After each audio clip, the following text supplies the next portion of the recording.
Okay, thanks.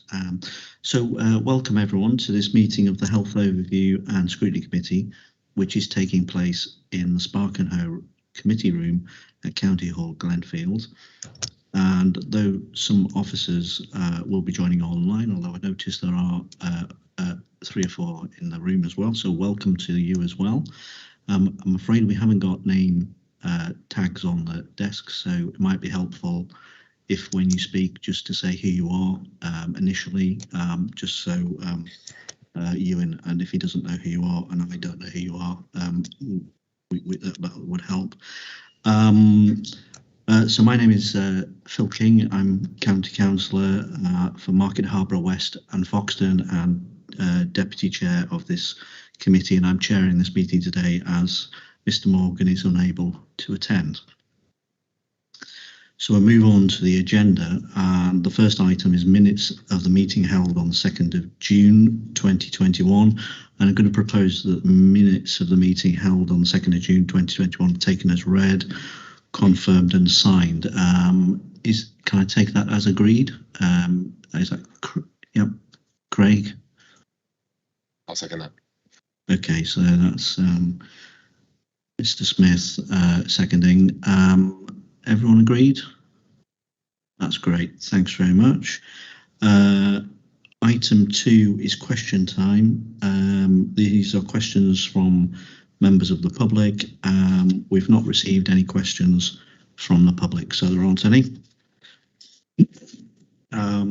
Questions. Item number 3 is questions by members, understanding order 7.3 and 7.5. We've received 3 questions from members, 2 from Mrs. Rosita Page and 1 from Mrs. Amanda Hack. We've received the answers to the questions from Mrs. Page, and they've been circulated to committee members and published on the website. Mrs. Page, I believe, is joining us via Teams link. Mrs. Page, did you want to ask a supplementary question? I received an email from her just a few minutes ago saying that she's happy with the answers and she doesn't want to ask a supplementary. Okay, all right. So that's my notes have been superseded already. That's great. Unfortunately, and have we still not received an answer to the question from Mrs. Hack? No, not yet. But I understand that answer is being worked upon, and written answer will be circulated after the meeting. Okay, that's great. Thank you. And you're happy with that, Amanda? Okay, that's great. Okay, item 4 is to advise of any other items which the chairman has decided to take as urgent elsewhere on the agenda, and I can tell you there aren't any. So that's great. Moving on to item 5, declarations of interest in respect of items on the agenda. Do any members have any interest to declare at all? No, I've got to declare in relation to the one of the answers that's been supplied to Mrs. Page that I am, as leader of Harborough District Council, in my other hat, is the person who will be deciding, the member who will be involved with the Lutterworth locality working. So that's just so I have an interest in that answer that's been given to her. So that's all I wanted to say. Okay, so there aren't any other interests to declare, but what I would say is if members do realise while you're going along that perhaps you ought to declare an interest, by all means, don't be shy in saying that as you go along later. It's not a problem any point in the meeting. Item 6 is declarations of party whip. There's no declaration of party whip from the Conservative group. I take it there isn't. No from the others. Okay, item 7 is presentation of positions under Standing Order 35. There are no petitions, none have been received.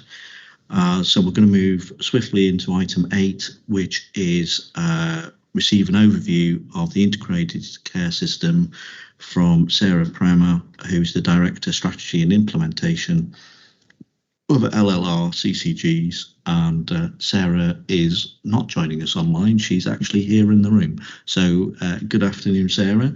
Over to you. Thanks very much. Thank you. I think that Ewan's going to work the technology for me as we go through the slides, but thank you for the opportunity to come and talk to you about where we are with the integrated care system. So can I have the first slide, Ewan, please? Thank you. So I think it's worth just setting some context and some background. There's been a move in policy towards more integration of health and social care in particular. And that started really right back in 2016 and then was further emphasised in the long-term plan, which was published about 2019. And then more recently in a document that was produced in November 21 around integrated care, the next steps. And then that was then published into a white paper in February.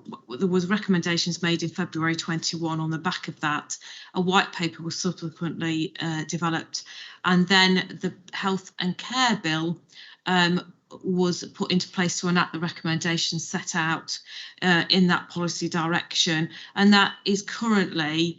It's received its first and second reading in Parliament, and after the parliamentary recess will go through the rest of the parliamentary process to effectively establish statutory organisations called integrated care boards and some other governance arrangements which I'll touch on in a minute. But fundamentally, the core purposes of integrating care systems, or what will become known in future as the Integrated Care Board, is around improving outcomes in population in health and care, tackling inequalities, particularly around outcomes, experience and access, and not just one of those, but all three of those. A responsibility around productivity and value for money, like all public sector organisations have, and also to help the broader economic and social development, which is really key, I think, in our relationships between local authorities and the NHS, is one of the areas that I think we could do quite a lot of joint work on. So in terms of, but really what are they? So can I have the next slide? Thanks, Ewan. They are around joining up and coordinating care, that it's really about proactive and preventative focus and responsive to local populations. So again, in a minute, I'll talk a little bit more about place, but place is really important in the structure of an integrated care system. They're founded in some principles around planning for populations and population health outcomes and reducing inequalities and unwanted variation, which is slightly different emphasis to what we've had before in terms of how we might plan. They're building on systems that are already in place and very strong around place and place-based partnerships. Subsidiarity and local flexibility, so particularly around growing from the bottom, you know, neighbourhoods, place, and then system, and the ability for us to flex it to suit our local needs. And I have to say, the guidance that's coming out to support this is it does follow that process. There's a lot of flexibility in the guidance that we're being given, and it's founded in collaboration. I've touched on what integrated care systems will do. So our system, the next slide talks about what our system is in LLR. We've been working in this system for quite a while. So for us, the system is Leicester, Leicestershire and Rutland. We have 3 places within LLR. One is Leicester, one is Leicestershire and one is Rutland. So they're very much focused around the upper tier local authorities, particularly where social care and public health are planned and delivered from. And then for us in neighbourhoods, we have various formats of neighbourhoods because our places are different. So for Leicestershire, for example, we have neighbourhoods that are around social care and community services hubs. And we've been working in those hubs and planning in those hubs for quite a while. So if I just move on to the 3rd or 4th slide, I think I'm on page 17 in the pack now, in terms of what does this mean for Leicestershire. So it's very much about continuing work that we've already started. What I would say is integrating care is not a new concept. We've been doing it for a long while. We've been particularly successful in Leicestershire at working jointly between health and social care. So it is building on that success that we have and moving that forward, but with particular emphasis on that population health approach, the wider determinants of health, and particularly strengthening our work around joining and coordinating services. So I just wanted to put in context some of the things that we have been doing locally that would that are within this agenda, so that the examples on the next slide. So we've got community-based teams. Some of you will be familiar with this work. We've got community-based teams that keep people independent and well at home. They're joint teams between health and social care. We've been working across organisations to keep people at home again. Obviously our delivery of our COVID vaccination programme was very partnership based. It was across health and social care, the voluntary sector, etc. We've been doing quite a bit of work to move some planned care services into settings closer to home, into community hospitals, into GP surgeries. We've got partnerships with the voluntary sector, particularly around mental health, to deliver mental health support. And we've got services where if people deteriorate at home, we can look after them at home as opposed to moving them into hospital when it's safe to do so. So we've done a lot of work around integration of care. And I think from a priorities perspective going forward, I'd just ask the teams that were working closely together between Leicestershire County Council and the CCGs and our health teams about what would be the things that were important going forward in the next few months that we continue to work with in relation to integration. And they felt that the procurement work that we're doing collaboratively around the home care services for Leicestershire is really important. Continuing our work in community response services and coordination of care in those integrated teams at a locality level are really important. So just an overview of what the policy changes are bringing in and what the legislation will bring in. They are effectively going to create two parallel governance processes. So we will have a health and care partnership group at a system level, which will be the joint work between health and local authorities and their wider partners. So particularly focused on those things I touched on earlier, health inequalities, unwarranted variations, the social and economic development side, but also the integration of health and care, I think. But a lot of the integration of health and care might take place at place as opposed to system. And then also at system level, we will have an integrated care board or an integrated care organisation actually that will be managed through a board that will replace the existing CCGs. That will be a statutory organisation that will coordinate with its partners the NHS response and work at a local level. And then at place level, so at Leicestershire level, we will obviously continue to have the health and wellbeing boards with all their statutory responsibilities, and that will be the key developmental committee, I think, for place.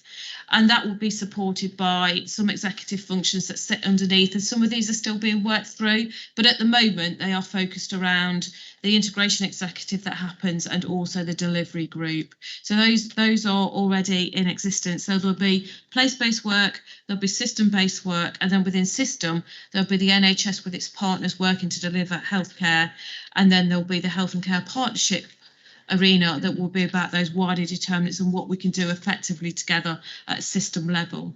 So I just wanted to touch a bit on place governance. I thought it was important to understand how we might, what the responsibilities for each of those groups would be. So from a health and wellbeing board, they set the vision and the outcomes that is needed for a place. And I will touch a little bit more on this in the second paper I've got on the agenda, which is about the place-based plan, because they are very much the same thing.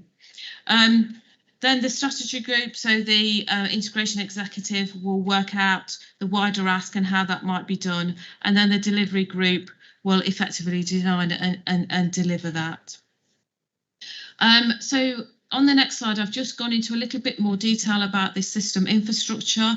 So the Integrated Care Board will take on the responsibility of the CCGs. It will take on all its statutory responsibilities. It will lead the integration, as I've just said, within the NHS, and it will bring together all those involved, NHS and their partners, to work on delivering services locally.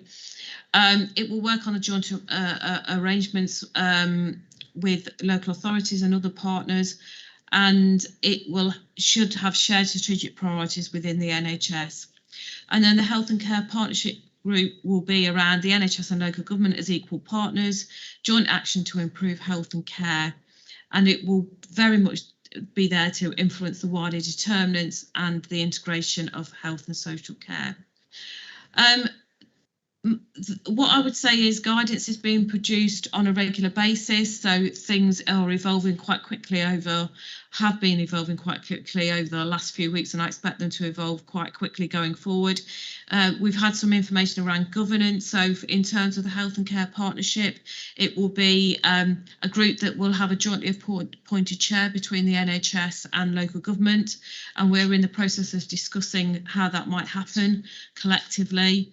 It will have representatives from local authorities, particularly the mandated representatives are those from social care, but you can have, and one NHS representation, but you can have other members on that group as you feel fit for local determination. And again, we're talking with our local authorities jointly about how that group will be constituted and what the membership would be. Then the NHS board has an independent chair, that's David Sislin, if you're not aware, and it needs to have a minimum of 2 non-executive directors. So in line with a lot of NHS organisations, it will have non-executive directors. And then it will have a chief executive, a director of finance, a nursing lead, a medical director, some trust representatives, and primary care representation and local authority representation. The actual makeup of that representation we're still working through. So who is it from local authorities, for example, and who is it from the trusts? We are still working through. And you can have other members as we feel fit. So that's just a little bit of background about a membership of the organisations. The governance piece is the thing that's evolving quite quickly, actually. And I expect we'll have more detail on that over the next few weeks. And then I was just asked to pop a little bit in about how we're going to work with people and communities going forward. The guidance and the legislation around the setting up of ICBs has got some really strong commitment to working with people and communities. So the first thing I would say is that the new ICB board takes on all the statutory responsibilities of the CCGs in relation to the need to consult, to engage, to involve people. So that will transfer directly into the ICB. But there's also some expectations that I've set out here in the guidance about how systems, how nationally we're expected to work with people and communities, and they've set out some 7 principles which I think are really useful, as guidance for us going forward. So in terms of timelines, a new statutory organisation needs to be set up by April 22. Lots of work to do between now and the end of March to get that statutory organisation in place. The advert for the chief execs, we're told, has gone out today. That's a national advert for all chief executives for all of the ICB chief executives. And then there'll be some recruitment that takes place after that, once that chief executive is in place for the executive team. And during Q3, we will be we finalise the governance, etc., to allow us to go into some shadow form of governance in Q4. And then Q4 will be predominantly focused on the due diligence process to close down 3 CCGs and establish a new statutory organisation as an ICB. So that's just a quick run through of where we are with ICS. It is an evolving picture, quite a short timeline to get lots of things done, but I hope that's given you some background, and more than happy to come back at future meetings if you want to focus on particular topics or an update. Thank you. Thanks for that, Sarah. Has anyone got any questions or points they want to make at all? Mrs. Hag. Thank you. What's not said much in the paperwork is how the local infrastructure will actually appear. So at the moment, the board, looking at the website, there will be 1 local authority representative. So what sits below that, and how does something like Scrutiny get involved in NHS services locally with the ICS in place? So the first thing I say is we've not actually decided on full membership. So I think the proposals at the moment, national proposal is you have to have 1. Yeah. You've got local discretion to have more, and we will have more. There is, we will have 1 representative from each upper tier authority. Who that is, we need to discuss with relevant partners. So that's the first thing. The second thing is, I think, Andy might want to come in as well and add to this. I think Scrutiny stays. You know, Scrutiny Health and Wellbeing Board are there. I think we need to think about their roles in it, because I think their roles will not so much Scrutiny, but I think Health and Wellbeing Board will change and evolve in terms of what its role and responsibilities are, because of the establishment of the partnership board, but also because of the work that we're being required to do more. You know, there's a lot more work around integration, for example, that I think than previously. So I think there's some work to evolve the functions and things, but they don't go away. They're statutorily there, and they should be. Particularly Scrutiny should be there to scrutinise the ICB as well as it does the CCG now, I think. And membership, I think we will. You know, that will be a discussion between us, and we'll agree that collectively. I don't know whether you wanted to add anything.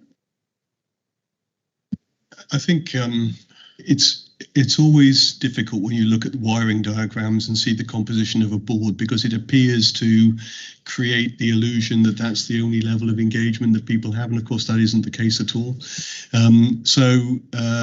The role of Scrutiny effectively continues to be central to holding the NHS to account locally as part of the overview process. That doesn't change. The role of health and wellbeing boards, if anything, I think is probably strengthened under these arrangements, because they become, as they currently are and always were intended to be, I think absolutely central to driving health and care planning at place. And I think this now kind of finally fully recognises that in terms of the NHS role. And the whole ethos, one of the things that's very difficult to convey from this, but the ethos of this work is that this is a change from an internal market for health in which competition was designed to improve quality, to an ethos which is based on genuine partnership and collaboration. And that has been, I think, over the last couple of years, increasingly the way we've worked locally anyway. So I think these changes actually build on the direction of travel we've been establishing locally. So I don't think they feel, although there's a lot of structural change in one sense, there's a lot of continuity, I think, in the way in which we're working, the priorities we're working on locally. So there'll be a very, very active engagement with council services and the council as a statutory body scrutinising the work of health and care. Those things are even more important perhaps than they have been up until now under these reforms. Okay, are you happy with that, or do you want to come back? Just one little. Yeah. So obviously one of the, I mean, this is obviously the first paper we've had to discuss this. So I actually have loads of questions, but I won't take over. In terms of the geography that's been put forward in terms of the hubs, one of the things that I think is quite interesting is at the moment it doesn't feel like the PCN structure is bedded down yet. And certainly locally, that's been our experience. You know, my questions were actually about a local GP closure and real lack of engagement with the PCN in that process. So how do you see the geography that's been selected working with the PCNs and actually really thinking as local councillors the impact that has with us on the ground? Because if there's an issue with the GP, it'll be us that they come to, and how will that change, do you think, in the structure that's been proposed? So I think PCNs are interesting because they were originally established for one purpose and they're now evolving. And so the configurations that they initially chose to work under made perfect sense for the purpose they were originally asked to deliver, but now don't fit entirely comfortably with the evolving role. We've taken a view in Leicestershire to work with a set of arrangements that reflects the current disposition of social care services as well as some healthcare delivery services. PCNs don't fit with that perfectly, but we are working with them to try and make sure that fit is better.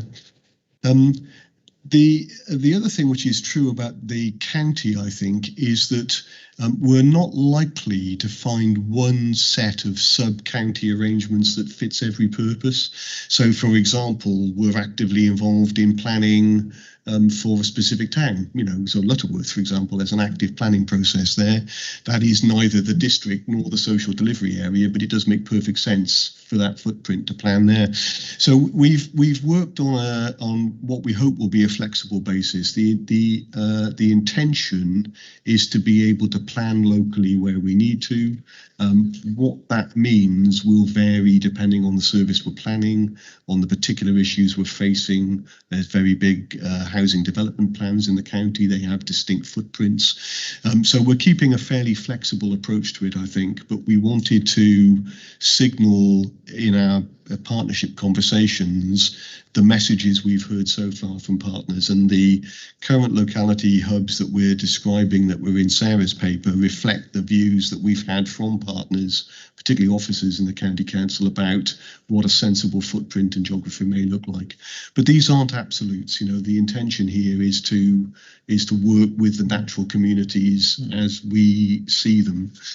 Accountability through local councillors is incredibly important, and one of the things that I think we've tried to do since I arrived in the area particularly is to very substantially increase our engagement with both county and district councils and councillors as part of that accountability. And I think we've made real progress in building those relationships and getting that much closer dialogue. That doesn't mean, of course, that everything's fine, because there are tensions from time to time and things happen that people want to challenge, quite rightly, and I understand that. But I think the point is we now have the type of relationship where that is possible, whereas perhaps in the past it wouldn't be. And I certainly see that continuing going forward. So I think local accountability is really important, and we'll talk a lot about the structure of the ICS as though it was some central thing, but it's really important to remember the ethos here is about decentralization, not centralization. So we have to plan to have a board, but the action will be happening in communities. The board is where the accountability stops, if you like, back to central government. But I wouldn't want anyone to think that this is some kind of centralization of decision making. Quite the reverse. You know, we're trying to support the continued devolvement of decision making and local planning going forward. So that's very much still the intention. Okay, thanks for that, Andy. Has anyone else got? I've got a couple of points I want to make. If anyone else hasn't got, it's just kind of following on a similar theme, really, Andy. So looking at the proposals for the integrated care system for the neighbourhoods, and obviously I have a vested interest in this because I happen to also be the leader of Harbour District Council, but I'm speaking now as a member of the County Council, so Market Harbour West and Foxton.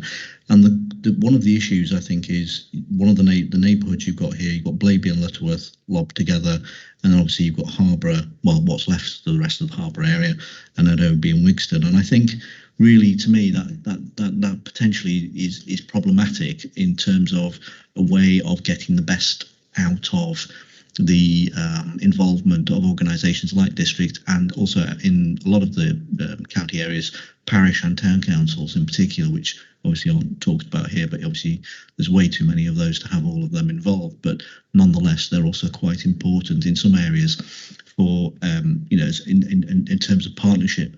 So I think it is, you know, in a way, well, we could spend a lot of time talking about this now. I think it probably does, you know, I know certainly from discussions we had before the meeting, members are probably quite interested in a bit more meat on the bones, if we can put it like that, to see what we're actually talking about, and not just where scrutiny fits in, but where actual member decision making, you know, because obviously members are involved in setting strategy. So obviously Health and Wellbeing Board, which I've been a member of previously with my hat on as a district leader representing the 7 Leicestershire districts.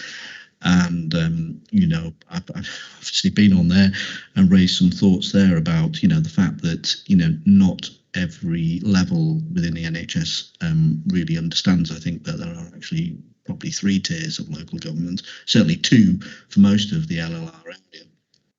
And a lot of that gets, you know, overlooked. But the fact is, the districts and boroughs are, for example, they are the local housing authority, they are the local planning authority, they are they have a role in health and well-being as well, sport and leisure. They have a role in, you know, they set the building, they manage the building control functionality. There's all sorts of things that actually at that level can have a massive effect on long-term health and well-being of residents and communities. And I think that's something that's, and you and I have discussed this before privately, I think it's been overlooked for a long, long time, not just in LLR, but across the country. Those are the sorts of things where, we can make a big difference if we get those plans right at the beginning. So, for example, the design of outside space, that is, making sure we have the right outdoor play and exercise equipment installed when a development is actually put up, not retrofitted 10 years later at great cost.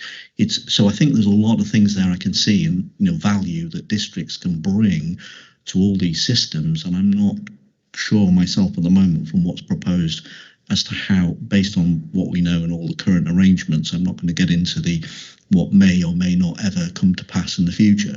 But where we are now, how that could be, how that can be, the value that districts and boroughs can bring is going to be really fully brought on board to the table to leverage the maximum we can for rightly to improve the health and well-being of our residents and the community, which is what this is all about. At the end of the day, ICS is about trying to holistically, as I understand, improve everyone's health and well-being, which we all want, because obviously if we can do that, then we reduce the amount of money we have to lash out on acute care and all the rest of it. I just wonder what your thinking is around that, because I'm not kind of getting a sense of that from what's been said so far.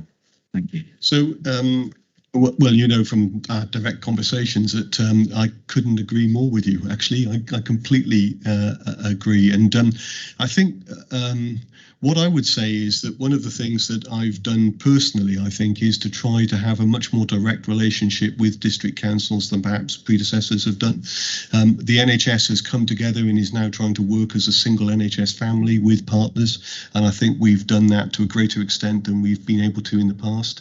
And I think we have benefited from really good relationships with both the county council and the district councils. And I would really hope that continues into the future for all the reasons you say. When I look at the work we're actually doing in Leicestershire, what I can see is that we work at all sorts of different levels with different communities for good reason, and we need to continue to be able to do so. In some cases we're planning for a specific town. In some cases we're planning for the whole county, and the work is focused through the Health and Wellbeing Board. In some cases we're planning for an area that fits a district boundary. In some cases we're planning for an area that fits a PCN boundary. The difficulty with writing this stuff down is it looks as if we're creating structures and boundaries in the sense almost like an organizational diagram, and I don't think we are, and I don't think that's the intention.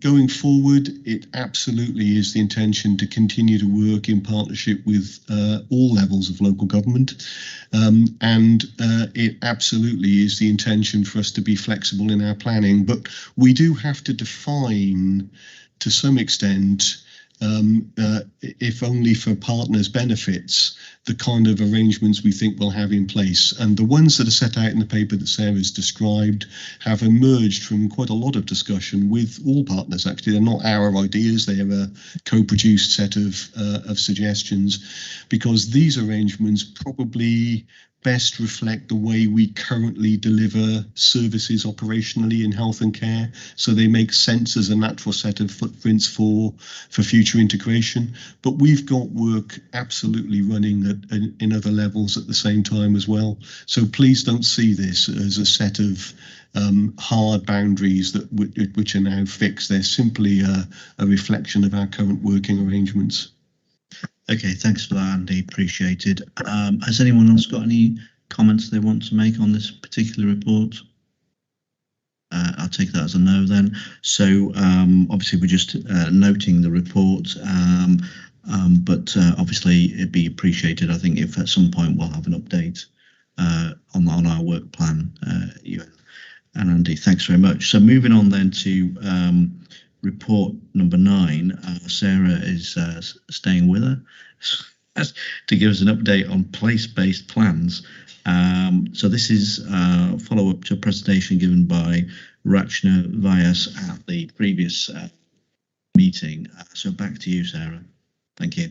Yeah, and it very much links back to the conversation that we've just had in the presentation that I've just done, actually. So I won't probably go through all of the slides. I think the most important slides are towards the end, actually, around developing our plan. But I would say it's one of those areas where our thinking has developed quite quickly over the past few months and has been shaped differently, both from the conversations we've had with local authorities, but also from the guidance that is emerging. So where we are now with place-led plans is that effectively we have agreed with all three up-tier local authorities that the place-led plan for each area will be the health and wellbeing strategy effectively. And I think all local authorities are either refreshing their health and wellbeing plans as the basis of that, or are starting from scratch if they're due for renewal. And that's on the basis that of the things that we've just talked about around the integrated care system and particularly the Health and Care Partnership Board being responsible particularly for the wider determinants of health and reducing health inequalities and impacting on the social and economic impact of an area, we feel is very much based at place and very much based in the work of the Health and Wellbeing Board and its strategy, setting that vision for the place and then enacting it between the partners. So we have agreed that we will might want to add a few bits to this actually when I've finished, because it's his team that's leading this piece of work, that we will refresh the Leicestershire Health and Wellbeing strategy over the next few months for it to become that place-based plan. It will mean it probably will need to reflect a little bit more about integration of health and care than it possibly has done in the past, because it will become the place plan.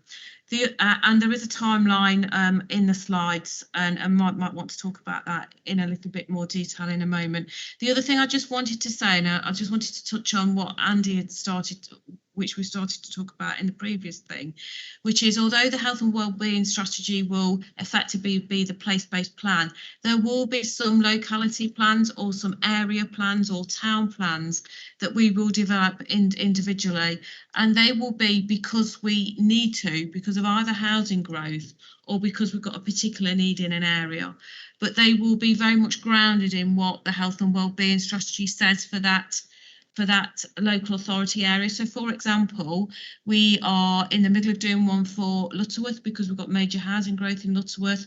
So we're looking at what the needs are from that housing growth in terms of health and how we might respond to that. But we're doing that in partnership with both the district and the local authority and wider partners, our NHS partners, as well as our voluntary sector partners and our GPs. But it will also be grounded in the health and wellbeing strategy for Leicestershire. So I don't know, Mike, whether you wanted to add anything from a developmental perspective.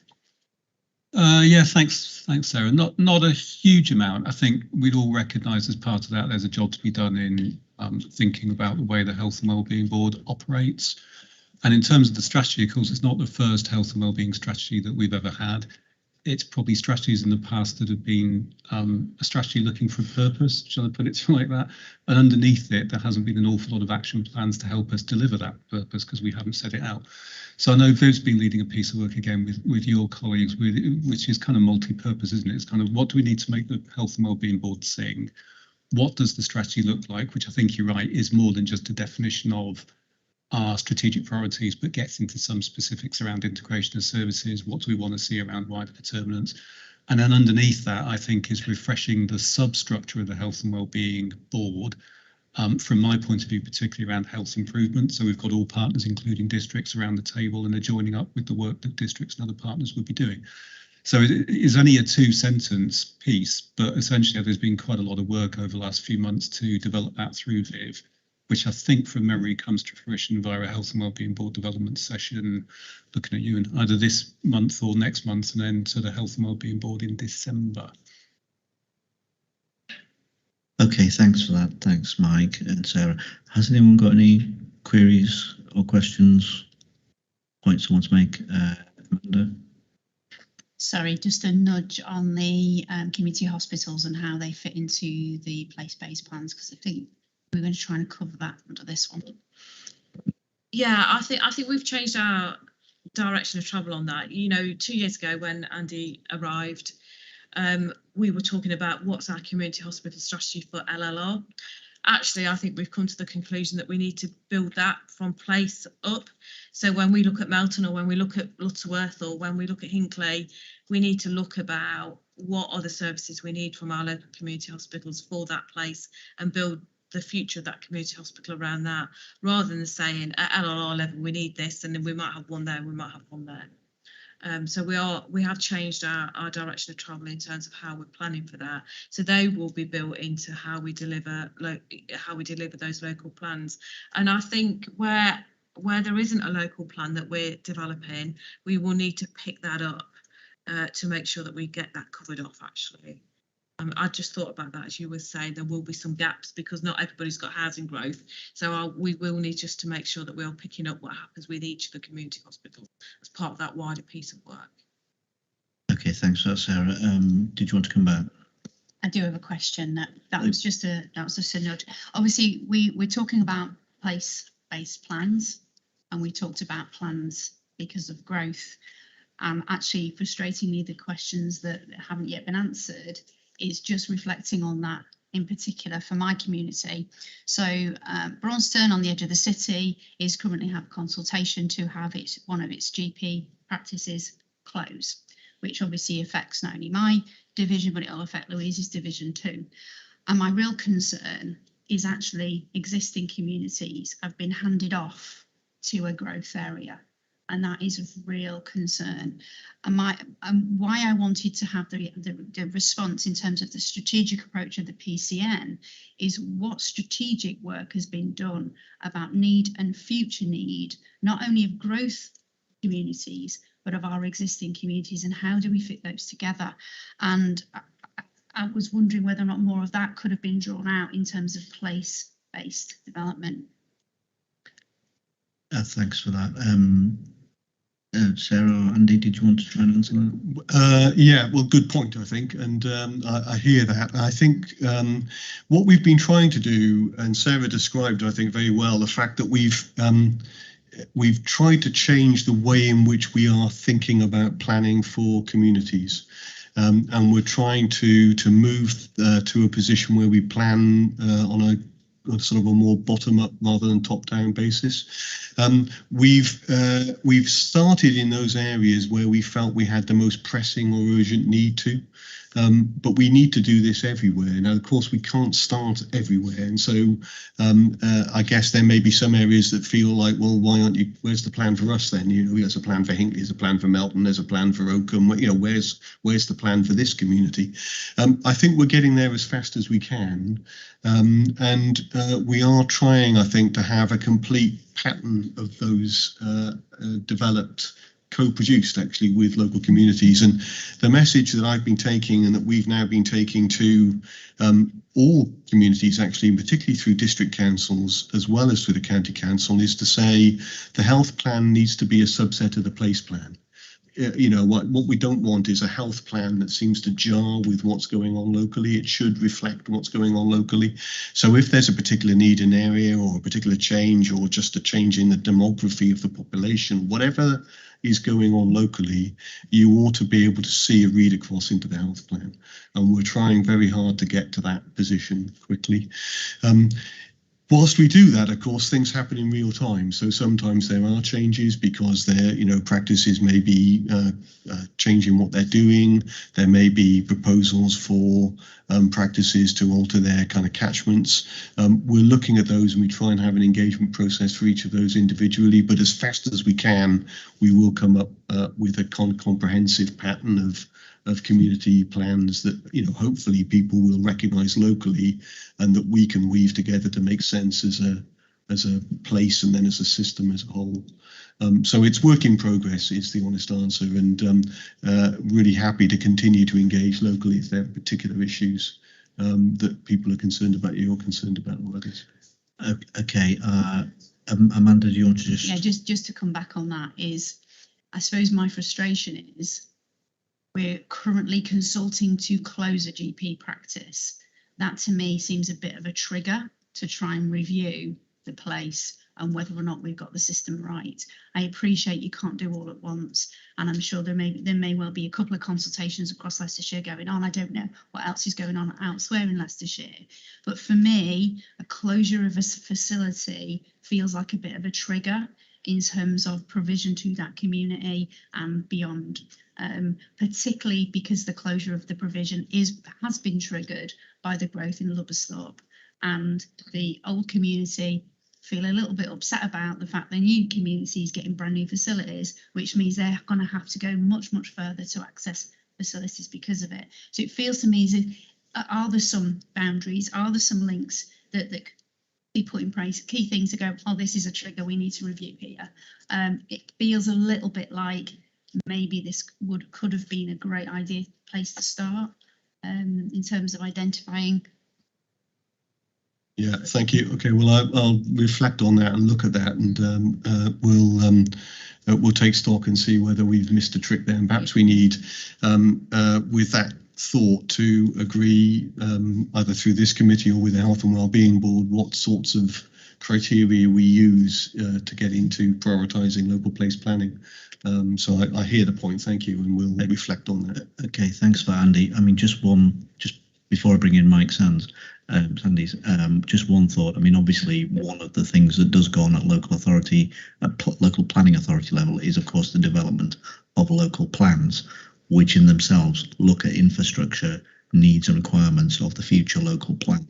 And obviously, that might be a good place, just as Chair's prerogative, to suggest that your planning reflects the kind of rotational system that's going on. Unfortunately for you at the moment, there's quite a lot of local plans that are active across Leicester, Leicestershire and Rutland, and so that's then I suppose a capacity issue. Have you got enough of the right enough people with the right skill sets and knowledge in order to integrate, to work with those multiple plans across that level? But I mean, that's maybe, and so just kind of thinking with my other hat on as a member of the Joint Strategic Planning Committee, and also known as MAG, which is a voluntary thing. I'm not sure if health are actually on that, and whether you should actually, and it might be worth contacting Councillor Terry Richardson, who's currently the chair of MAG, and perhaps get it on the agenda for that meeting, so we can talk about bringing health on because the LEP are involved in that as a voluntary. Sorry, I know I've got off tangent here, but just on that would then help with the place, what you're talking about in terms of planning, where, in picking up Amanda's point about, well, the development took place there, that sucked resources away, say, and that's why that facility is closed, then that would then sort of make sure there's a bit more alignment. I think that would be really helpful. We have, I think Sarah particularly has been trying to connect up much more strongly with local government planning and spatial planning processes. We haven't always been active in that space, or in some cases haven't been actively invited to be, but we're really keen to be. So, anything you can facilitate that would be great. Okay, well, the current chief officer advising on that is actually the chief executive at HDC, so that's so I'll just, if you, yeah, so we'll pick that up. Well, I'll have a word with him. Okay, Mike. Sorry. Yeah, thank you, Chair. It was going to be a question. It's not my place to ask the questions, but I guess following on from that, I think the points that you've made, Mr. King, Mr. Hack, Mrs. Hack's made, that take primary care as an example, that it's not as easy as saying primary care belongs at place or this belongs at system. There are topics and there are some discussions that we need to have at system. What is a GP for, being amongst them, and recruitment and retention being two obvious ones. Some things happen at place, some things happen at neighbourhood. One of the things that we do need to get right with the Health and Wellbeing Board is how do we plug health into what's available at place, so you are not starting from scratch. The conversation I had with Viv earlier on and members of my team is actually asking them for their areas to map out not just what they're working on, but the partnerships that we're already engaged in, because I kind of think we could save ourselves a job if we do that. The other obvious one from a district point of view, working with county, is community safety. Whereas I suspect the answer is you're going to be asked to be on several community safety partnerships at A level, but it might just be a cuter way of doing it. So I think it's you could take every topic and argue a case that all three levels have got to work together. Yeah, I think it's a good point, Mike, and to be fair. Okay, Andy, did you want to, or Sarah, come back on that? What Mike's- No, just to acknowledge the kind of correctness of it, really. So I keep emphasising the point, but it really is important to emphasise, I think, that we are trying, and I think increasingly succeeding in changing the way health services are planned and developed, so that we're working much more actively at a local level and trying to fit the health plan into the place plan. And I think that is something that we've started to change in a positive way and would be very keen to continue to do so. We may not always quite get it right, but the intent is there, and I think we've got a growing kind of portfolio of things where we are getting it right. So we continue to want to try and make that the way we do things around here. Okay, thanks for that, Andy. Has anyone else got any queries or points I want to make at all on this report? Okay, there aren't any other points or anyone wants to make, so thanks, Andy and Sarah, for your comments. So we're going to move on to item 10, which is the Healthwatch report, accessing mental health services during crisis. And we've got the Chief Officer from Healthwatch Leicestershire, Mukesh, is it Barrott, sorry, who's going to present the report. And we also have online, I believe, David Williams, who's the Director of Strategy and Business Development at LPT, to respond to issues raised in the report. So over to you, Mukesh. Thank you. Thank you, Chair. So this is a report that emerged out of responses and feedback from members of the public around their experience or access to mental health services last year. Obviously, it was a challenging period. Lots of things were changing. The pandemic kicked in, restructuring going on, so on and so forth. It is a snapshot survey rather than a detailed report. And what we hope to do is to be able to build on the work that we've done last year and use this to inform service design and planning as the reviews take place for mental health services. So I hope you've all had a chance to read the report. I shall take you through some of the key findings, and then if there are any questions or if any colleagues or partners want to be involved in further steps to improve services, we would be more than welcoming to those partners. So Healthwatch is a statutory organisation. All localities across the UK have a local Healthwatch. I cover Leicester City and Leicester County, and I took up my position in December as Chief Officer. This report dates back to before my time in terms of 2020. The bulk of the report focuses on people's experience in terms of customer choice, access to information and service experience. Some of the issues people fed back on, that they felt that there wasn't enough information about the choices when it comes to mental health. So certainly in terms of specialist service providers, a lot of people felt that they didn't know where to go. And the primary source of support or first point of contact would be a GP surgery. Some of the issues arising out of that were that some people felt that the receptionist at the GP surgery may not be as informed about mental health in order to be able to support people. And also there was the issue about people being frustrated and giving up when they phoned a GP surgery or a specialist provider and waiting for a long time to get a response. And then finally, when they do get through, they got a limited amount of time to talk to somebody and then being passed from pillar to post.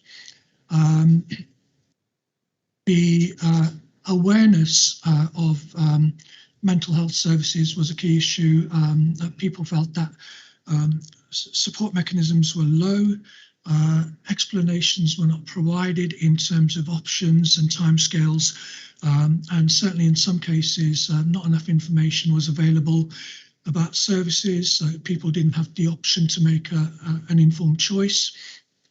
And a lot of people didn't know about the crisis team, central access points, and other areas, so they were relying on the GP surgery, which may not have had the right information to signpost people.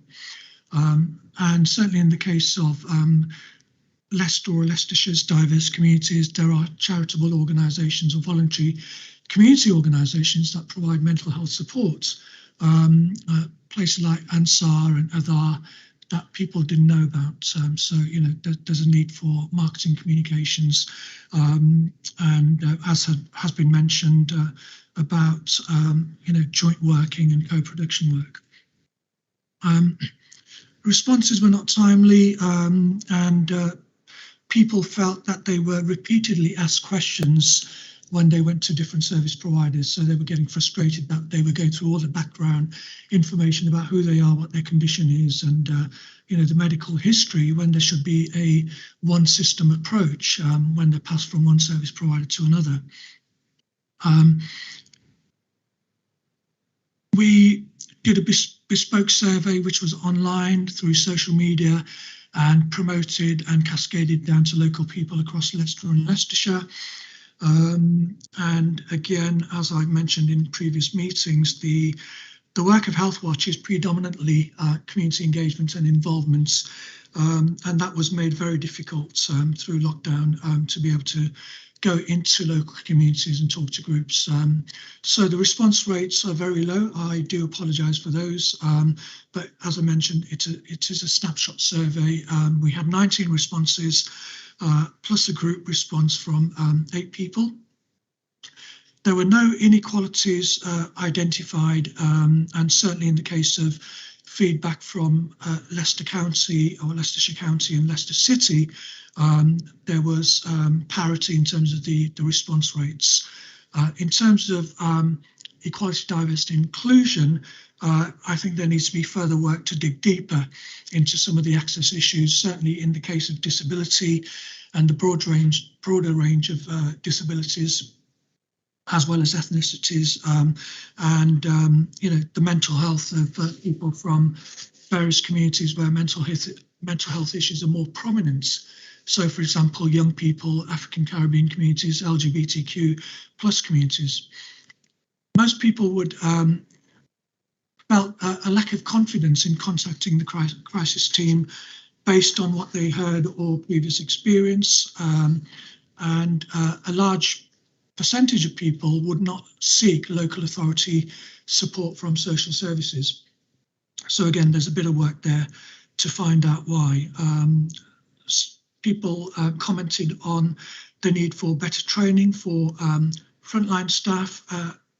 They felt that the experience as they got higher up the ladder was better, but the mental health stigma kicked in at the entry level stage with reception staff, and certainly in the case of limited time for appointments.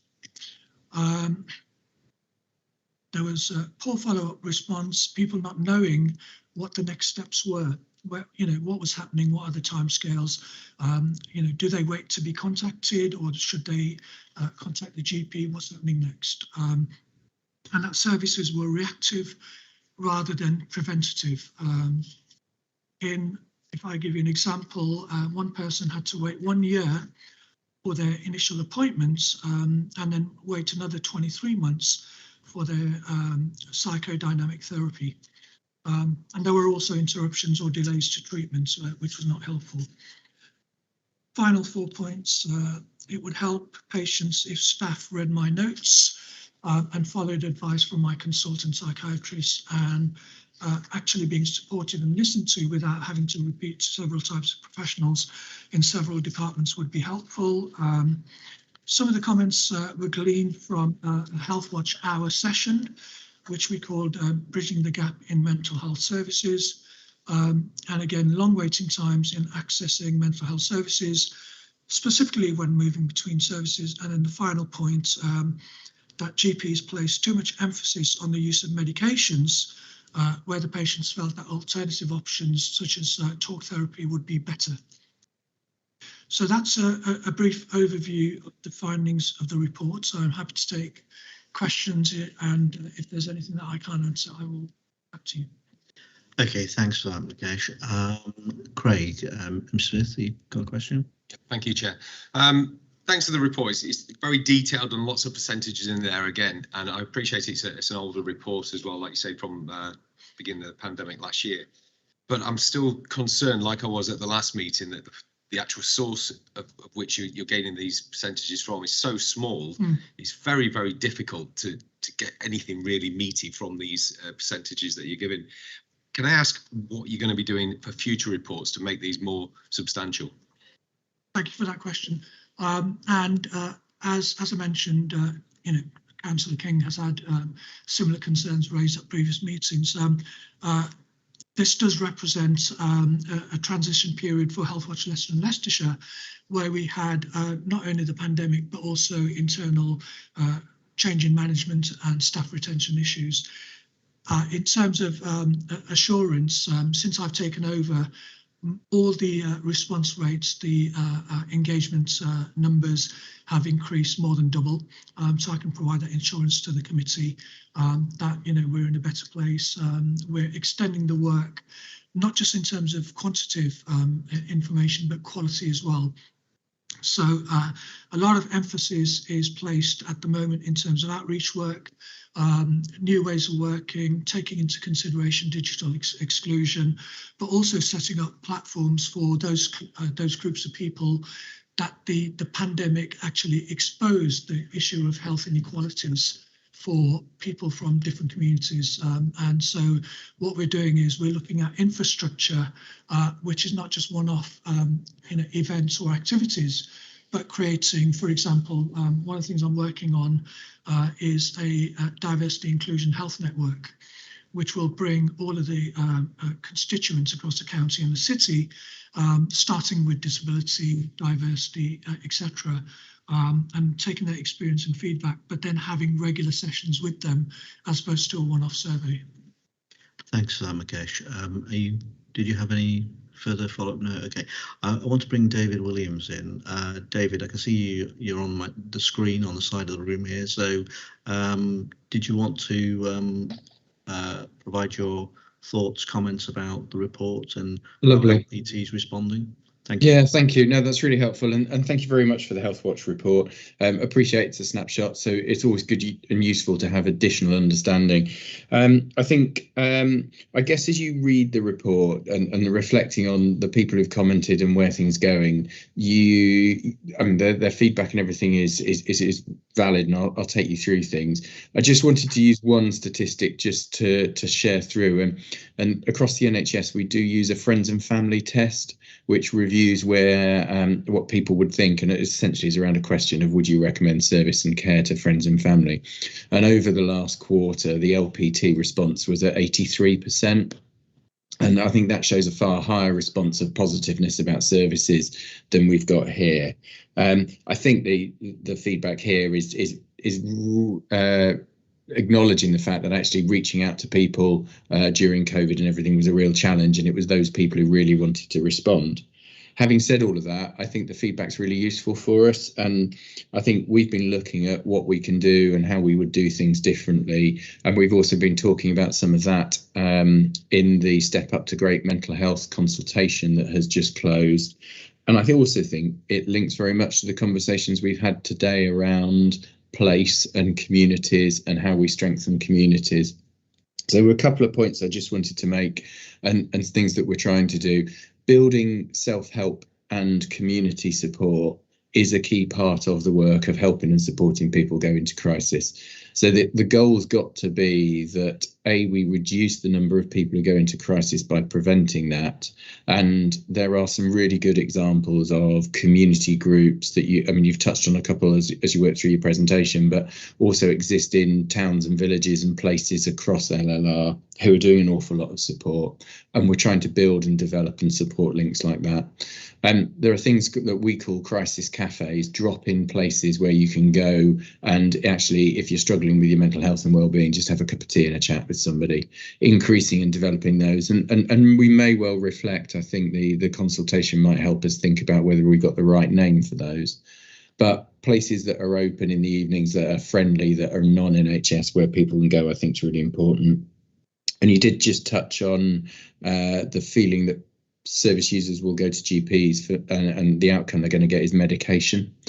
And the CCG have just commissioned a new provider for what's called improving access to psychological therapies, which is about support, about how you think and how you work things through. And that will deliver an expanded service, and that comes in, I think, from April of next year. There is an existing IAP service, but we've got a new provider and a way of working from April. Couple of other bits, the central access point that people didn't know about. I think we've continued to do comms and ways of working through with that one. Central access point was something that we were working on behind the scenes, and COVID brought us forward with the development of. And I think it was worth saying, and we're getting between 4,000 and 6,000 calls a month now to the central access point, which is there 24 hours a day. And that's in partnership with LPT and Turning Point. So that's working through. I think we've also got a lot of plans and we've been reviewing how we do rapid response. So for people out and about in the city, in the counties, how we can provide a response that comes to them, how we can also make sure that should people come to A&Es, that actually there's mental health support there. And the other bit that we've been working on, which I think will address needs for people in crisis, is our own mental health urgent care hub. So that actually, for some people, when you're in crisis with a mental health need, coming to A&E is not the best place. That can cause a greater impact on A&E as well. So if we can use the urgent mental health care hub as a place to go to for A&E mental health, then that's another way of working through. So all of those plans are in place. All of those bits are working through. I'm absolutely sure if you were to come back in 12 months' time, things would feel very, very different. Thank you. And also, if I can just add that there has been the some of the other benefits has been the 24-hour referral access opportunity as well. Thanks for that, Mukesh and David. David, could I just add quick? Just you said 4,000 to 6,000. Was it calls a week or was it a day? Did you say? Calls a month. A month. Okay. Yeah. Right. I'll just and just to help me, how does that compare to kind of pre-COVID? Is that kind of at a level you were experiencing, or didn't you really know what the level was? So the central access point didn't exist before COVID. Yeah. So it's rapidly scaled up from a 0 to 4,000 to 6,000. So sort of picking up on the report that says that people were unaware of the central access point, that will have been that prior to 18 months ago, it didn't exist. Yet, you know, between 4,000 and 6,000 people are finding it every single month for help and advice, and we continue to promote. So it's things like this. The whole population doesn't learn in one go, and we continue to advertise and champion it there. Equally, counsellors, voluntary organisations, other people are most welcome to signpost people, flag it up, remind people that things are there, and help us with that message with the public. Yep, thanks for that, David. Certainly, we've been doing that in Harborough. I know that. Has anyone got any questions or queries for Amanda? Just a really quick one, Mukesh. Obviously, we've talked about the number of people engaging being difficult, but I didn't know whether or not you'd done any real sort of analysis between these kind of snapshot reports that you've done before and how, you know, the kind of people that are responding, because I noticed there's nobody from Blaby or Melton that's responding in this survey, but I didn't know whether or not that was reflective over a number of surveys, and whether or not, I know we've done mental health before, I didn't know how it compared to any previous surveys and questions we might have asked before. Yep. Thank you for that question. So this doesn't, in my understanding, there is no precursor to this initial work, having had a look at the findings, I certainly agree with the feedback from LPT, and also in terms of, you know, there's a lot more work to do in terms of mental health. I've realised that the pandemic has impacted on people's mental health in a subtle way, that people don't even know it's a mental health issue. So, they don't know where to turn to. So I think, that's what I meant in terms of, better marketing. I think that the ICS approach will improve the way that Healthwatch and NHS and social care works together, but also in terms of local authority and public health, about how we raise awareness so that preventative aspect kicks in at an earlier stage. Thanks for that, Mukesh. Okay, so if there aren't any further questions or queries about this, I'm going to move on to the next item agenda. So thank you very much, Mukesh, and thank you very much, David, for your contribution as well. I'm going to move on to item 11, which is the recommissioning the 0 to 19 Healthy Child Programme, and I'm going to let the Director of Public Health, Mike Sandys, introduce this report, and then Kelly Marie Evans, is a consultant in public health, is on the line, I hope, to give us further detail. So over to you, Mike. Thank you. Yeah, thank you, Chair. It's going to be a brief introduction from me. As you say, this comes to the committee today as part of our consultation on a proposed new model for the 0 to 19 service. So it comes both as a feedback on what we've learned so far through the consultation exercise, but it also comes to committee to seek your formal views to feed into the cabinet report. So you had a sneak preview just now when Kelly was on the screen, but she's dipped off, but she's back again now to present the report. So over to you. Yeah, sorry about that. Thanks, everyone. So as Mike said, hopefully you've all had the chance to read it. So this is to inform everyone as part of the committee what we've currently consulted on from the 0 to 19 perspective of our new proposed model, and gain your views. So the paper lays out all the previous decisions and then the national policy decisions. So I wasn't necessarily going to go through those in any detail, but just to give you the reassurance that the proposed model has taken those into account. Elements of the Healthy Child Programme are a statutory responsibility of the local authority as part of the public health grant conditions.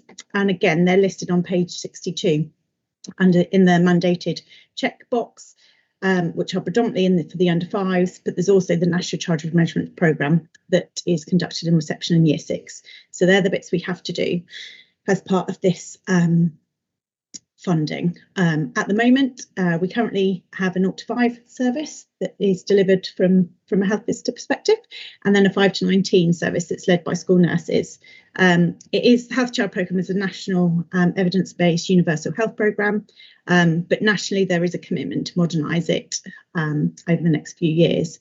So taking into the nationally what's going on and what the recommendations have been, we also looked at what that might look like for Leicestershire and consider the health needs of the children and people in the county through the JSNA process, but that was done in 2018. So in addition to that, we've updated where the data has been available through the Public Health Outcome Framework.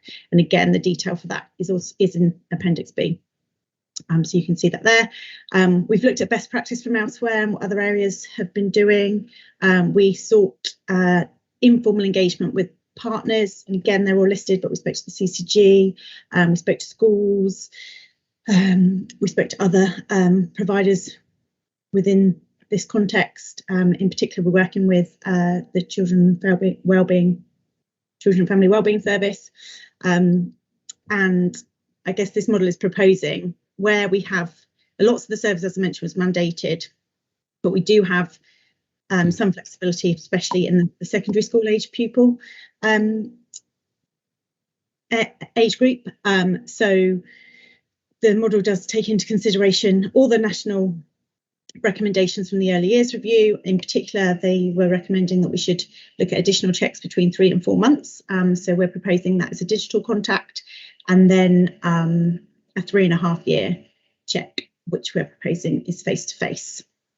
So that's predominantly for the under 10 service, and then through the informal consultation, we are proposing the service concentrates on 4 areas in particular, and that's around emotional mental health, especially looking at body image and self-esteem, healthy relationships, healthy lifestyles, predominantly around nutrition and physical activity, and substance misuse, in particular around alcohol. We're also proposing that this new model works closely with other commissioned service and provided services and connecting kind of that universal offer and also a targeted prevention offer. So to date, the consultation, we've had a positive response with regards to the additional checks. They think that we should be putting those in place, and also connecting better from an under 10s service perspective with the Children and Young People's Wellbeing Service in the County Council, and looking to deliver a more needs-based secondary school age service, and building on the existing kind of universal offer through our Healthy Schools programme, but also some of that targeted prevention offer that we have as well. So hopefully everything else is in the paper, but I'm happy to answer any questions, unless Mike, you want to say anything else? No, I think I'm okay. We can go with questions from now, I think. Okay, thanks very much, Kelly, for that. Thank you. And I'm going to welcome Mrs. Fryer and Mrs. Newton to the meeting, who are on the, I'm going to get this right, Children's and Young Persons Scrutiny Committee. So welcome to our meeting. And has anybody got any queries, points they want to make? So we've been asked to do two things, which, well, the purpose of the report is two things. One is to inform us about the consultation, feedback and views obtained on the proposed model for the procurement and delivery of the new HCP service for Leicestershire, but also to gather the views of the committee and the Children's Overview and Scrutiny Committee members on the proposed model. So I'm going to start with Mrs. Fryer. You want to come in? If I may, and thank you very much for inviting me. I'm actually the chair of Children and Family. So welcome indeed. And I've been sitting on that committee for a few years and been chair for over a year. I thank very much the officer for the report, which I found really interesting. I do have a couple of questions. On page 62, the model includes the model you've got there is the 6 high impact areas for school age children, and I see resilience and well-being.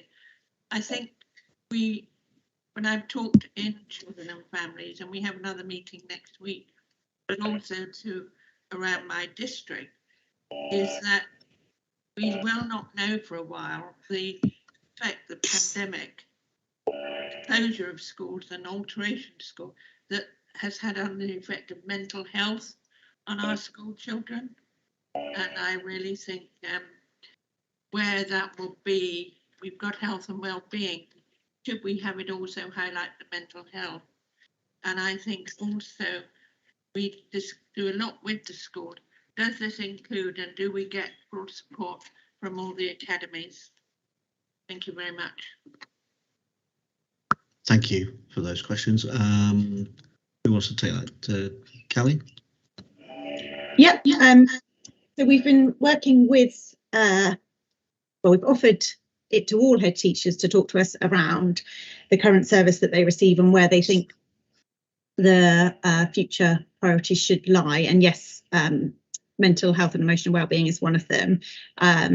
So they had highlighted to us in particular body image and self-esteem. But yeah, I take on your point that COVID will have had an impact on children's mental health, and we have to ensure that we're future-proof for that. There is, from other areas, I guess, quite a bit of investment in mental health at the moment, so we don't necessarily want to duplicate, but we are working with the CCG and others to ensure that we're connecting as much as possible, particularly from our perspective around that universal prevention offer, because I know there are mental health support teams in schools, but they're not currently offered to all schools. So what could we be doing with the schools that's a universal offer, and also support that? Lots of the feedback, which hopefully you've seen in the document, was around pastoral care staff can do so much, but they almost need the additional support as well. So we've been working with our education effectiveness colleagues around how school staff are supported for their own mental health to then enable them to support the children in the classroom. So yeah, hopefully we're picking that up as much as possible. Did you have a second part of the question? Sorry. Sorry, Mrs. Fryer, did you want to Okay, I think that Mrs. Fryer is happy with the content with the answer you've given. I can see David Williams, you've got your hand raised. I'm just being asked to ask you what your question is, because apparently you're one of the providers, so we're not potential provider, so we're not quite clear whether you're it depends what the I don't point think is. Yeah, that's fine. I don't think I'm asking something that's a conflict of interest, but yeah, I am the provider of this school's 0 to 19 service. I was just going to ask, I was reflecting on the conversations we've had today, which are around place and integrated care, and ask, have we thoughts on what the opportunities for integrated care and linking up with the CCG and the ways of working so that the future of this becomes an integrated model? Because one of the challenges I think we're moving to is, can we do things in an integrated way? So I don't think that has a conflict of interest. No, I get what you're saying, David. Just from the chair's prerogative, I would say, for example, at a local planning authority level, if local, for example, when you're looking at new developments, big scale developments, it's about making sure we've got the right open space and recreational facilities included, so that young people at a very early age get used to using those facilities and that open space, which obviously during the pandemic has been a very, very important way that people have been able to maintain their self-resilience and keep themselves mentally strong, if I can put it like that. Might not be the right expression, but I'm sure you understand what I meant. That's very important, and I think it's very clear when where that quality of space isn't very good or isn't as good, that there's been more issues with populations and with people living in those areas. I think that's fairly clear. Hence why everyone's been looking to buy a house with a garden or big garden or something like that. Anyway, did anyone else want to? Mrs. Newton? Thank you very much. Mine's just a quick question, and I'm not quite sure who should answer it. It's really around, I want to know, what is the collaboration or liaison with health visitors regarding information that's passed on about vulnerable families? It's really about the confidentiality of it. Thank you. Thank you. Sorry, I'm not too sure what. It's about. You're muted, Kelly. Collaboration with health visitors and about what information is passed on and whether or not confidentiality is adhered to. Thank you. I can't. So health visitors, they'll have their own safeguarding policies in place and information governance. So it's obviously a commission service. So I would have thought they are working within the reins of information governance and the Data Protection Act.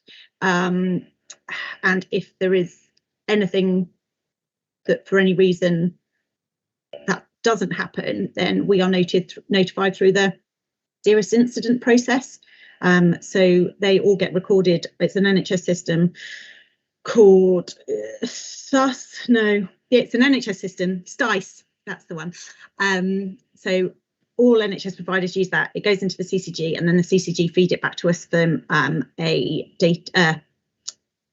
a process perspective, and then we take that into consideration about what happened, what they've done about it, and they have a 72-hour report and a 60-day report, and we have the opportunity to comment on whether we feel the actions that they have put in place are appropriate or not. And then it gets monitored through the contract management process to ensure that any actions have been followed through, basically. So I'm quite confident there's a quality assurance process in place to enable that any data protection issues, if there are any that exist, are highlighted to us. So I don't think that's an issue, but I'm happy to be told you're aware of something that may not have been recorded properly, but otherwise, yeah, they follow the Data Protection Act. Okay, thanks for that. I'm just going to come to you in a moment. Just got a quick query. So on the proposed service, And currently, is the whole of the service going to be a universal service, or is it going to be targeted to particular areas of deprivation based on the deprivation indices?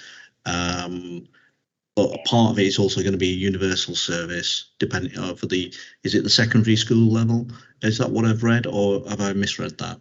No, it's fine. I'm sure you have. It's probably how I've written it. So no, it's a universal service. So it's accessible to anyone.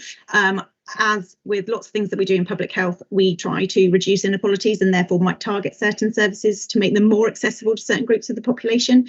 So that's basically what that is saying. And as part of that, we would want to work with the Children, Family and Wellbeing Service, because they are, I guess, the secondary prevention element of the preventing those people ending up in social care. So we particularly want to connect with those because they're potentially working with some young people that have greater risky behaviours that we would also like to look at from a health perspective as well as their social needs perspective. Otherwise known as proportionate universalism. Today's buzzword, proportionate universalism. Is it right? Okay, thanks for that, Mike.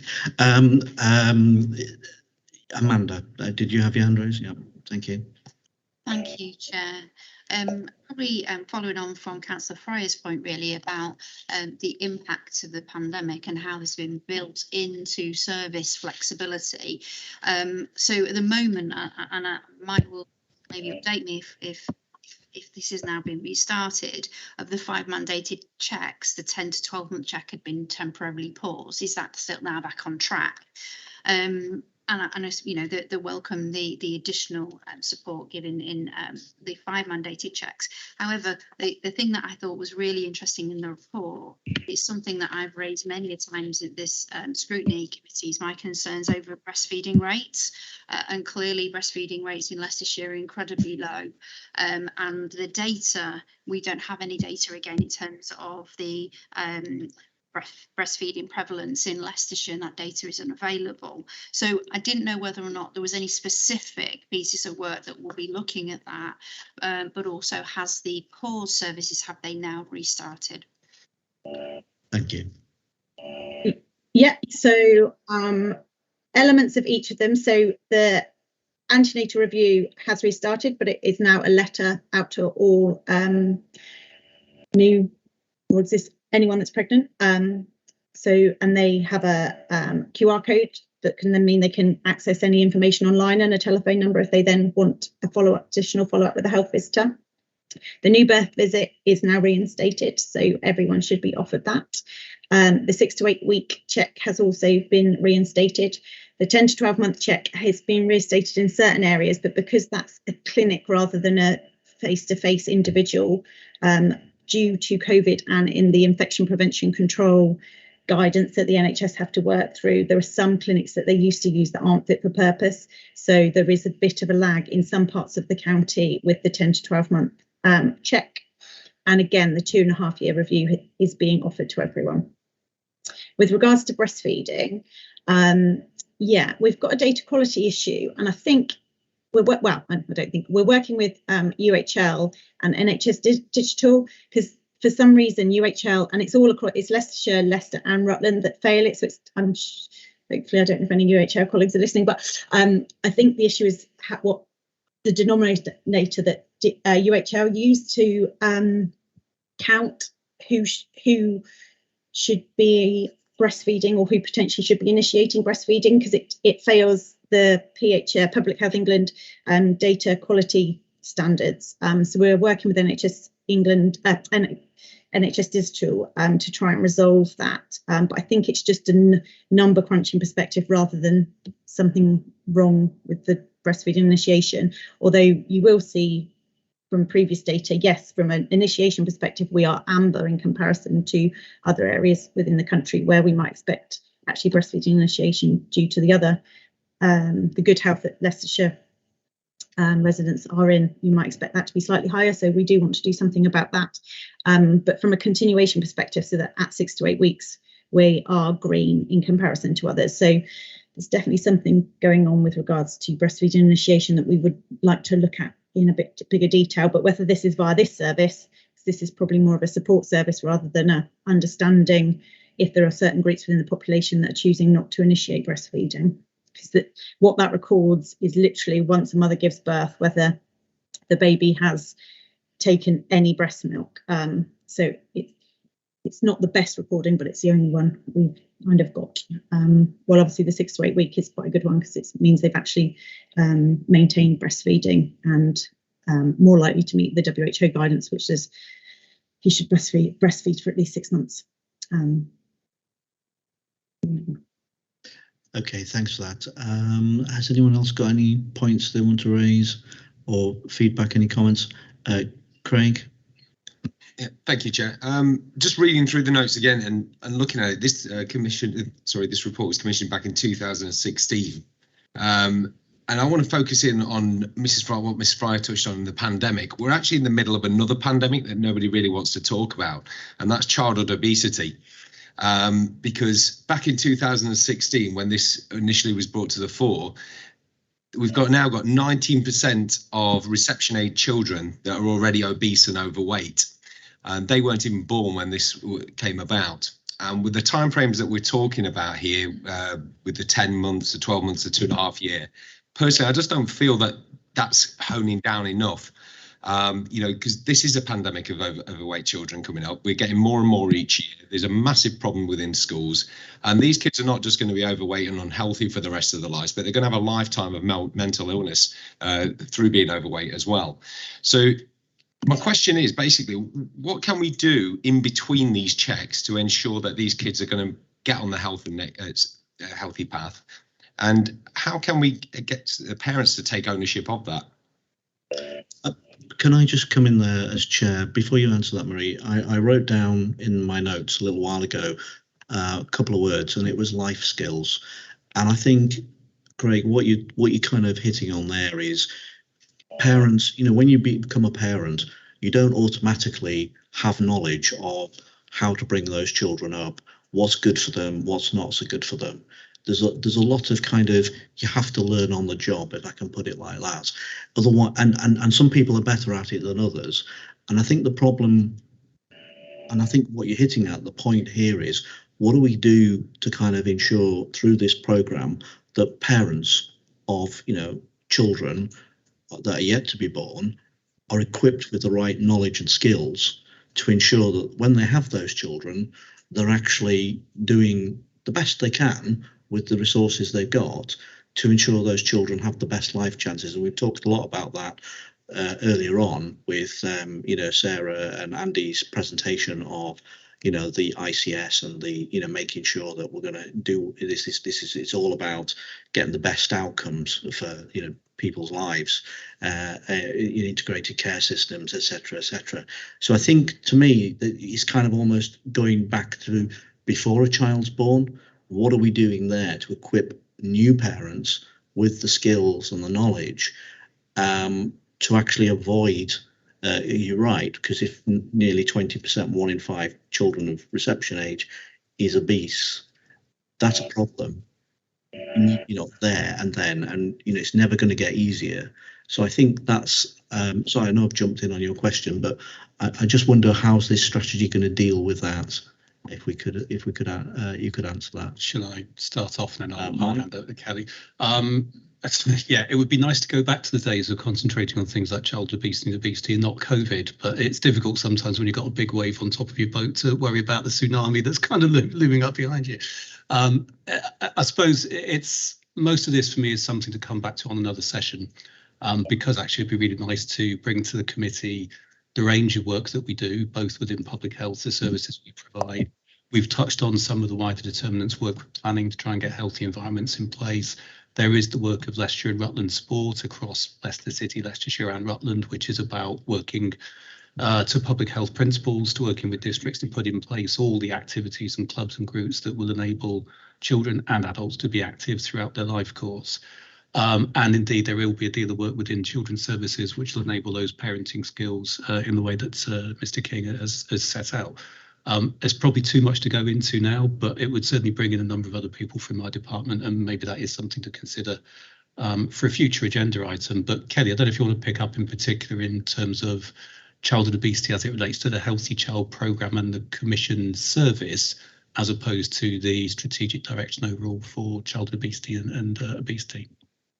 Yeah, sure. So this obviously service is part of a bigger picture, but in particular there are opportunities within the service, and like you alluded to, the information that is available to parents and how we link into the Healthy Talks programs and Healthy Schools programs.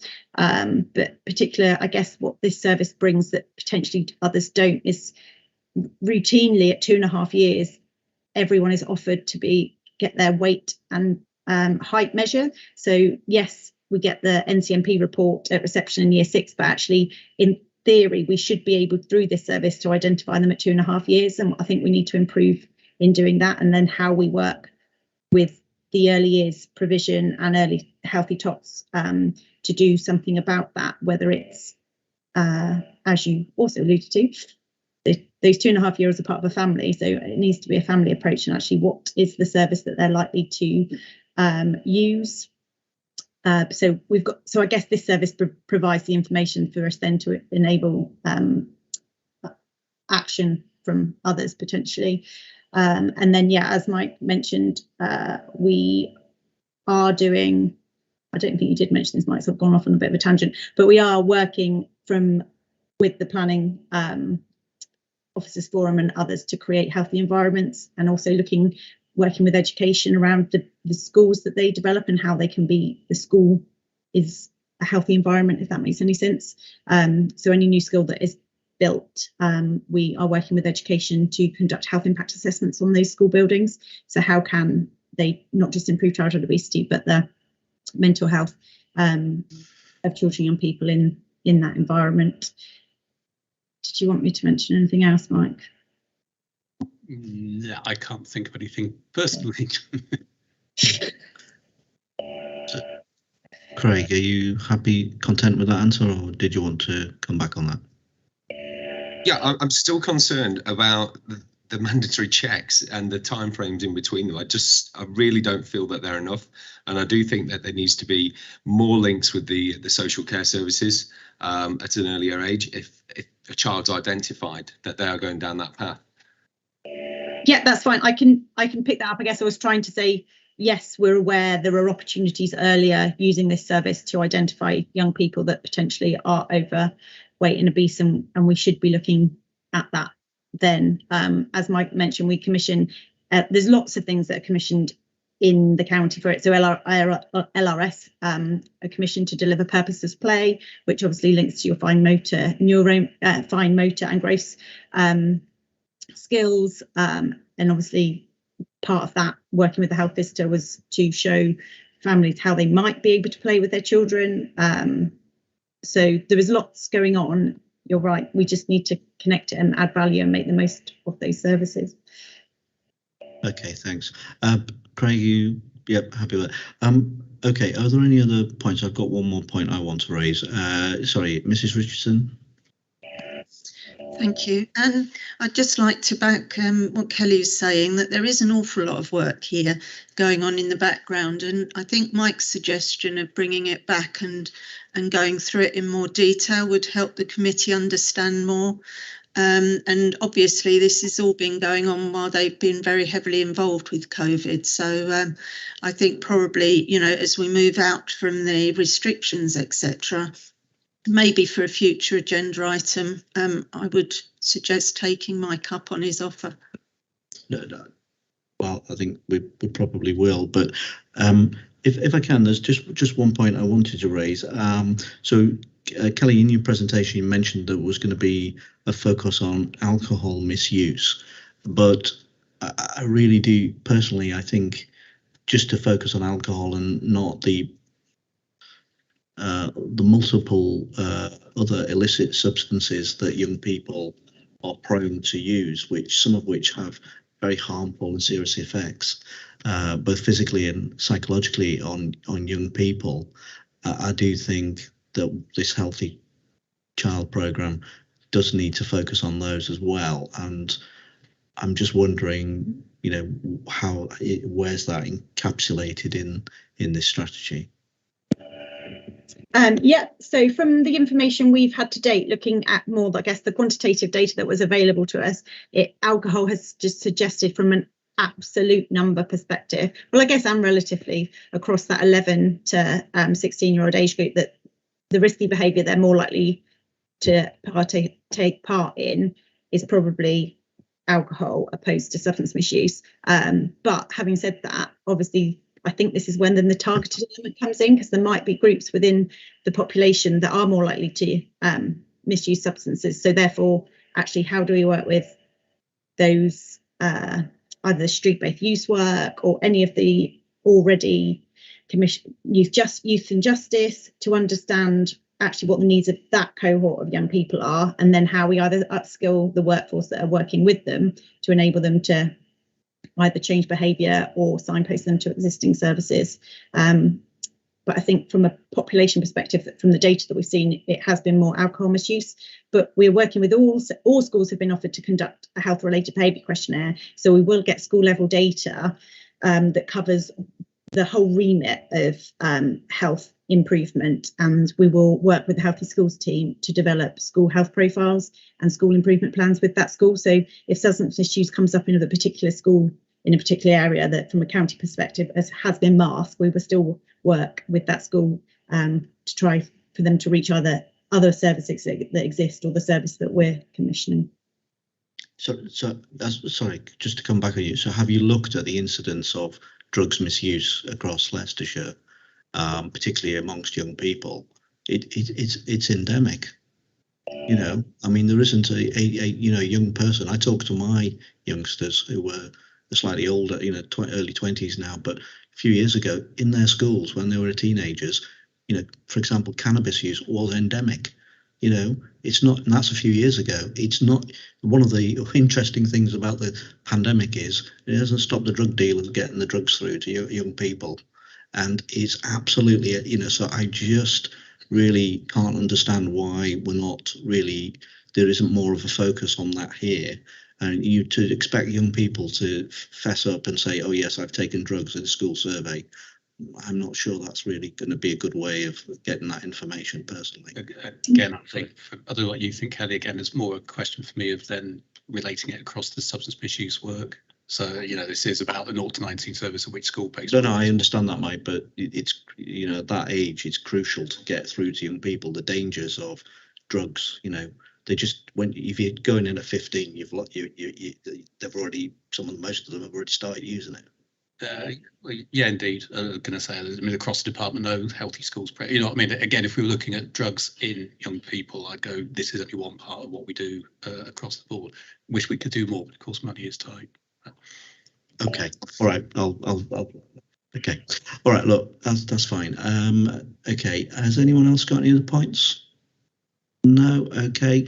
All right. Well, look, thanks very much, Kelly, for answering those queries and points that have been raised.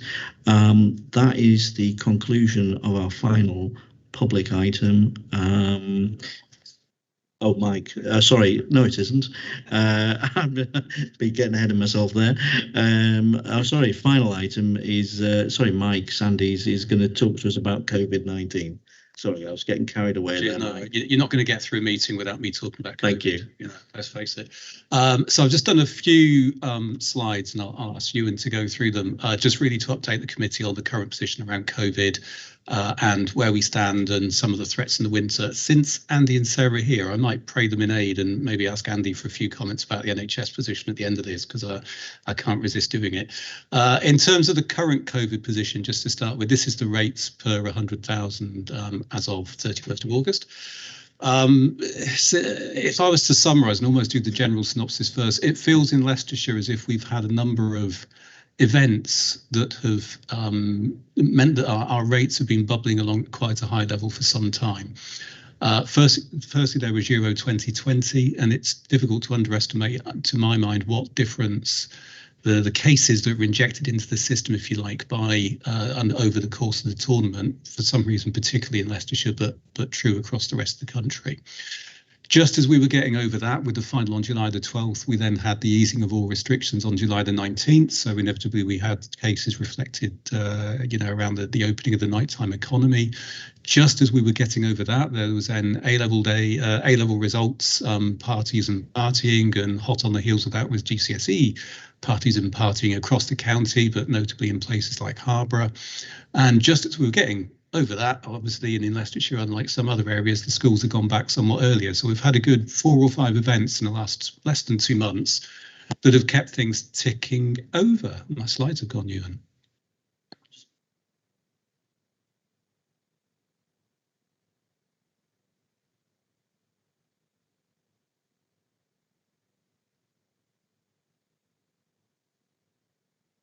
Any second now. There we go, cheers. The end result being, as you can see there, so over the last 7 days, Blaby, 446 cases per 100,000 population. You can read the list for yourself. For a spell, Blaby had been in the top 20 highest rates nationally. It then dropped out at the weekend. I think today it's back in at 16th, and Oby and Wigston's bubbling along at 19th and 20th. So although we haven't had the focus, if you like, that the southwest of England have had with all those cases due to holidaymakers, our rates are bubbling along really quite high. So 2 in the top 20, Hinckley and Bosworth just lying outside the top 20, and northwest Leicestershire not being that far behind. At a spell, so the overall Leicestershire rate is 400, significantly above the England average of 315. The East Midlands as a whole has got the second highest regional rate in the country after the southwest. And indeed, our rates, sometimes actually we have been, during Euro 2020, we were actually above Leicester City, which is the first time that had happened. But as you can see there, the overall Leicestershire rate is not dissimilar to Leicester City's at the moment. So, and I suppose the other point in terms of the increases in the last 7 days is, although the overall trend has been over the last 2 months up slowly, it's been really lumpy. So Blaby's only up 1% the last 7 days, but we've seen marked increases in northwest Leicestershire up 19%, and Hinckley and Bosworth, whereas Harborough's gone down a bit. So it is an overall trend of up and bubbling along at a high rate, the kind of rates that used to get us a national lockdown, I suppose, but actually quite lumpy in terms of where it's showing. So that's the kind of high rates, particularly in 1830s. Of course, starting with the Euro 2020s, the risk with me is twofold. A, the high rates in younger people themselves, but then inevitably that spreads up through the age groups into still a more vulnerable population, even with vaccination through household transmission. So we've got a bit of double trouble at the moment. Next slide, please, Ewan. But I just wanted to say something on this slide about schools return. So apologies, I just knocked this one together earlier on. So this is provisional data for the number of cases in the 0 to 19s and the 10 to 19 age groups in the week before those 4 dates at the top there. 1st of September is today, the week looking back, and ditto 31st looking back 7 days, etc., etc. for each district. Because one of the things that you would expect to see is I do think our rates will go up compared with the rest of the country, if only because we'll be picking up cases and people, children will be mixing because they've gone back to school earlier. But there you can see that that's, again, not uniform across the districts in the county. So if you look at Blaby, since schools have gone back, those figures in 0 to 19 and 10 to 19 have actually been relatively stable. Other places, Charnwood in particular, the 0 to 9s and the 10 to 19s have really risen up quite markedly.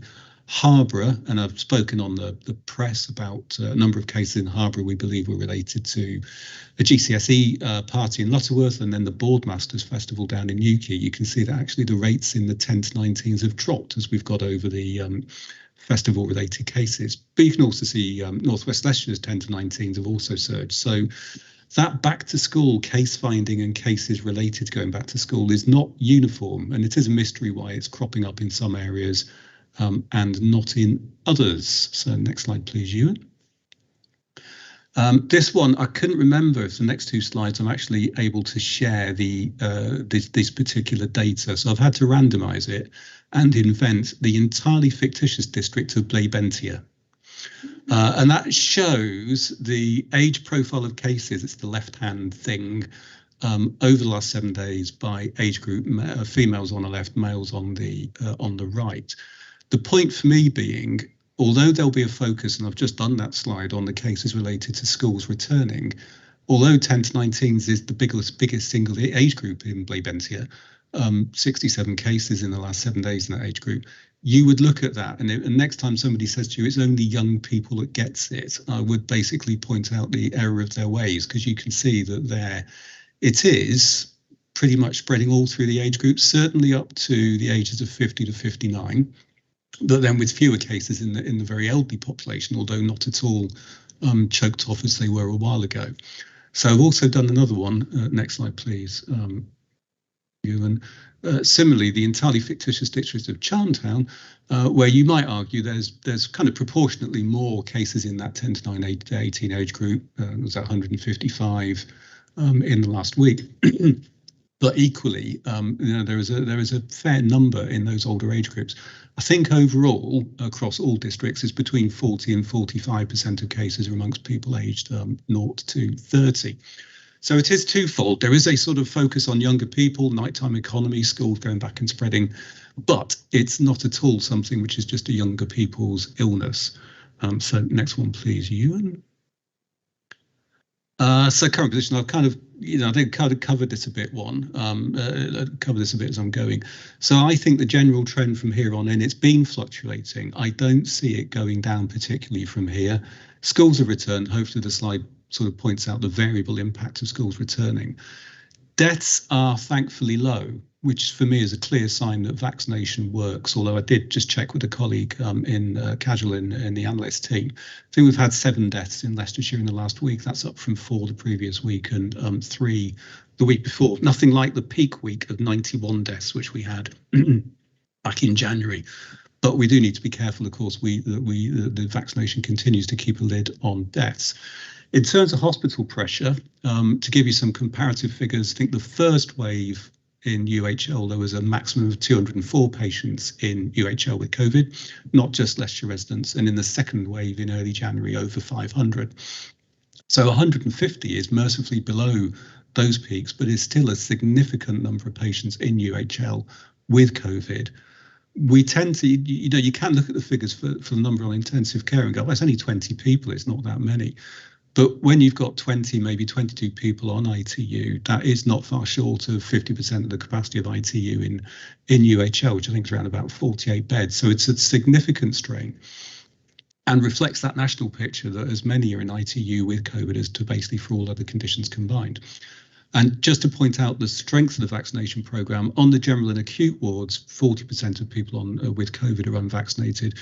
In ITU, you go up to 74% unvaccinated. So again, the hoaxers and deniers would have you believe that vaccination doesn't work. Well, it's not a silver bullet. It won't stop 100% of transmission. It won't stop 100% of cases, but it will reduce the impact, and it sure as hell stops you dying compared to being seriously ill. So that's hospital pressures. As I said, I think it's going to be a lumpy and bumpy ride through autumn and winter with concurrent issues of COVID, flu, RSV, other respiratory illnesses, usual winter pressures, and then of course the NHS catching up with its backlog. And for social care, we've also got the impact of the mandatory vaccination policy. I think there's 3 care homes in Leicestershire which are on that kind of red list, which may be suffering some problems due to a number of staff choosing not to get vaccinated and then walking away from that as a career. So not badly affected, but it is an issue. In the slides, I think I did put a few slides in, cheers you, and just on our model of competence and risk reduction, but I'm aware of time, so I'm just going to rattle through them. I just want to move on a bit. Keep on going.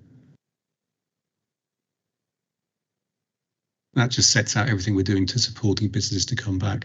And then lastly, again, we're still waiting JCVI advice on what's now called the 3rd dose vaccination, not the booster vaccine. I think it's a shoe-in for me that the over 80s health and social care workers, those in care homes, will be given the 3rd dose.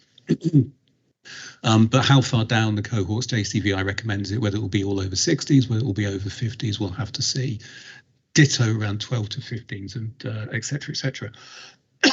Pardon me. So to finish on, I think the last slides just cover a little bit on RSV and flu.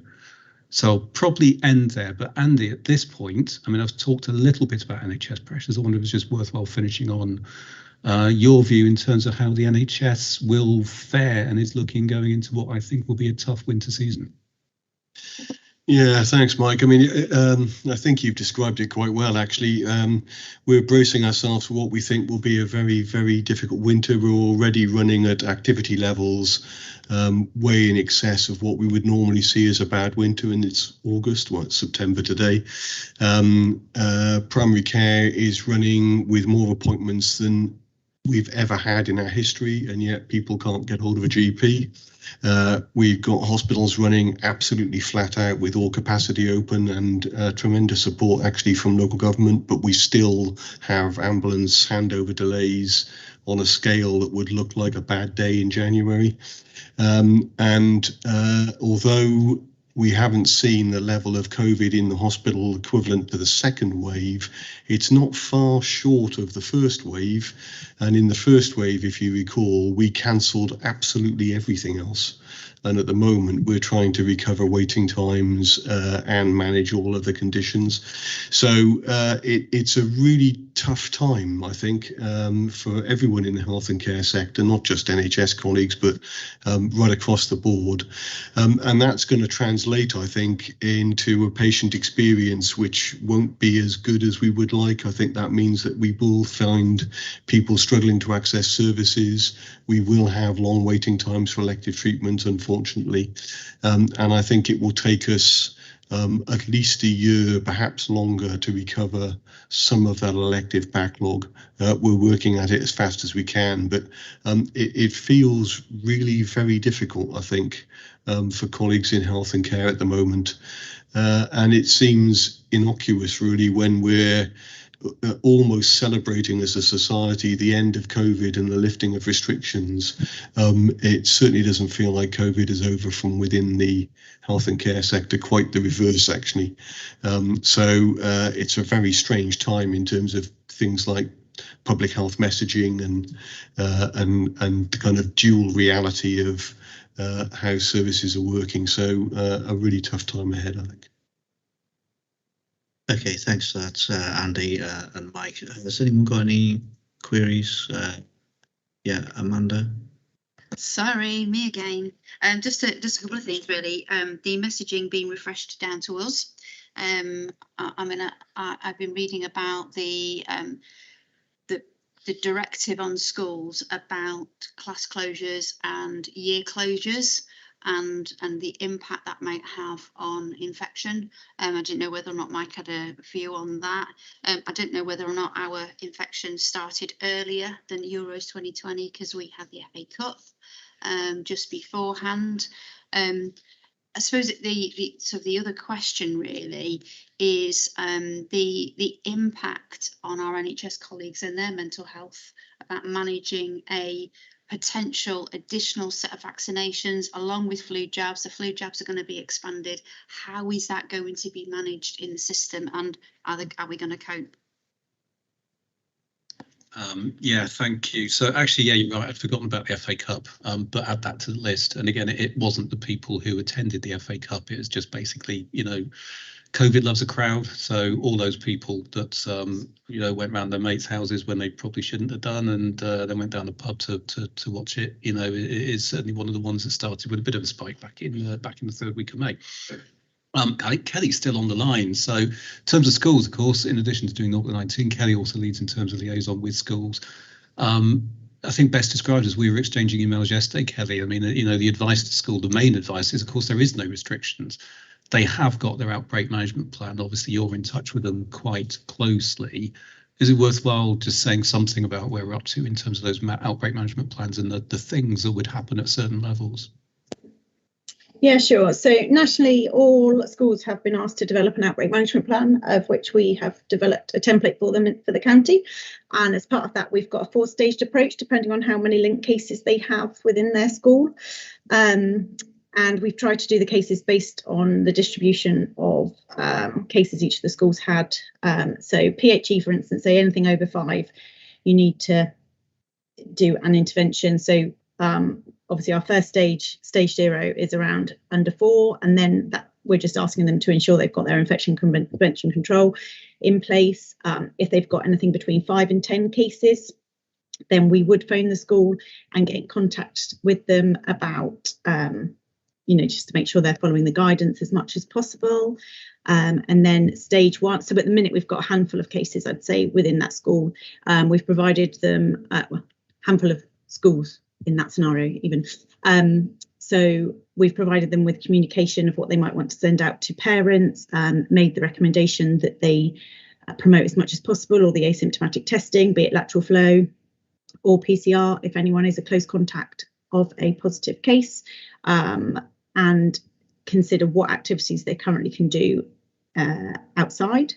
And then from 11 to 20 cases, again, all of those things were above, but actually reintroduce face coverings in secondary schools, in particular in communal areas, and primary schools, face coverings outside the school gates, and then also get them to limit the visits, performances, and we will offer a infection prevention control and health protection team visit.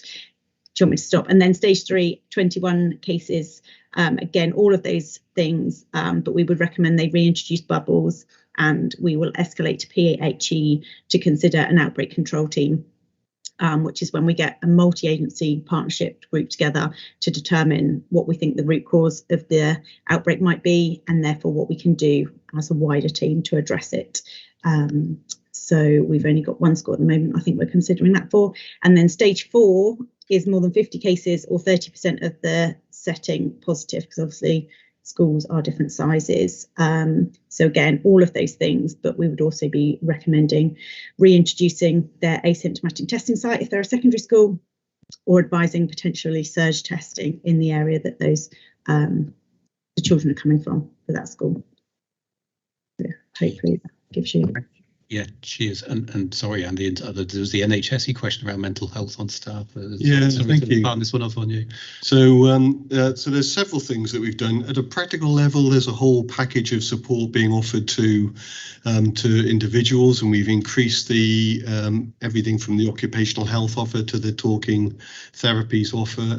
Obviously, some staff have experienced both personal and professional bereavement on a scale which is unusual and often very difficult.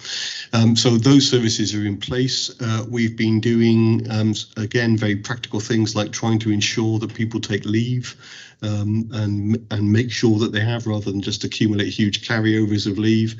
The way we've accommodated that basically is to set realistic recovery trajectories for elective work, and not to try and go at this to heap pressure on top of pressure.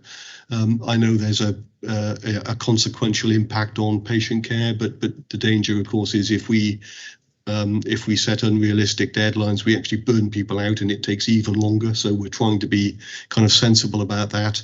And we are now actively reviewing our kind of safety first escalation protocols to make sure that we are very clear what we do if we suddenly start to find that even our contingent capacity is overwhelmed. We've got, in partnership, a very good local SAGE process, if you like, that gives us very clear alert levels with pre-agreed escalation plans right across all the partners, health, local government and voluntary sector, and we regularly review that a couple of times a week, and we still do, and we're ready to escalate.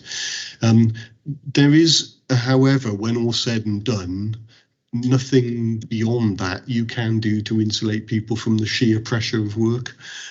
So we've been trying very hard in communications terms to support staff and to thank them, to recognise that they are supported. And we've also been trying to be very honest with the public about, whilst not wanting to kind of fob them off with a COVID excuse for poor service, trying to explain to them the challenges we're facing so that we retain public support and understanding. That's increasingly difficult, I think, because I think everyone is tired of COVID, everyone's fed up with COVID, and but for health and care staff, it's a lived reality. You know, you'd never guess COVID was over if you spent a day in an ITU in UHL. you'd never guess. Doesn't feel like that to the staff there. So whilst everyone else is coming to terms with the fact that it's a bit of a nuisance, you can't go on holiday, NHS staff are seeing people die in front of them. Often unvaccinated people who could not, could have been saved.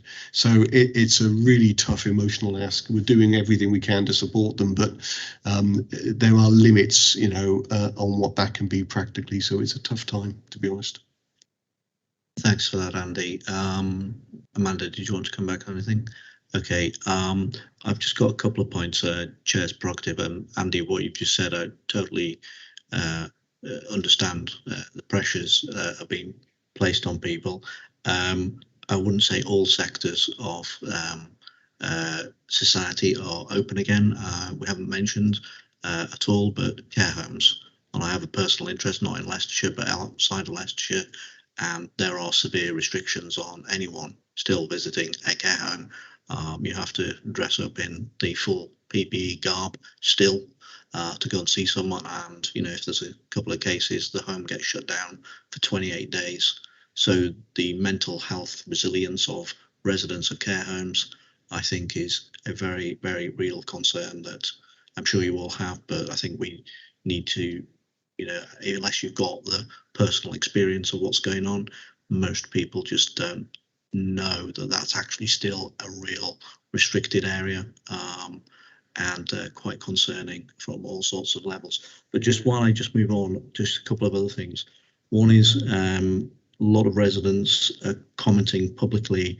I know you've told us there's increased primary care access, appointments, but residents are feeding back publicly and, quite unpleasantly, I suppose, on one level as well, that their frustration, they're venting their frustration at accessibility to primary care appointments. And also, I think we all understand that there's, it's going to take time to get through the backlog of, elective procedures, etc. But not now, but probably a future item might be useful for us to look at. How's that going, and how's it gonna sort of get done, basically, because the longer it goes on, the worse it is for those individuals who are affected. But actually there's a lot of knock-on effects on the wider health and social care system, and costs, basically not just financial but personal and emotional costs. So I think that's something we might want to look at in the future. But I just wonder if you could just answer the point about primary care accessibility. Yeah, thank you. So really happy to kind of come back and talk these things through in a bit of detail. But the primary care access, we're currently offering about 113 to 114% of the pre-pandemic appointments, so significantly more. The proportion of appointments being offered face-to-face is now just over 60%. It's the highest in LLR, it's the highest in the Midlands, actually, of all of the 11 areas in the Midlands region, we're the highest. We were running at about 80% face-to-face appointments, but that, of course, was on a lower base of total appointments. So although the proportion is lower, because the total number of appointments being offered is higher, it's not as big a gap as you might imagine.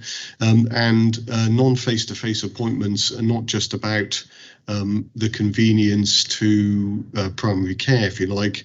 They are, for many people, more convenient than a face-to-face appointment as well. Not everybody, I understand that, but we are offering still significant numbers of face-to-face appointments. The difficulty we've got, I think, is that there appears to have been a suppression of demand for primary care, which is understandable, which now, of course, is releasing. It is slightly difficult to understand why the levels of activity are quite as high as they are, but we're approaching it in several ways. So firstly, we're trying to explain what's going on so that people have an understanding and can see what the facts are.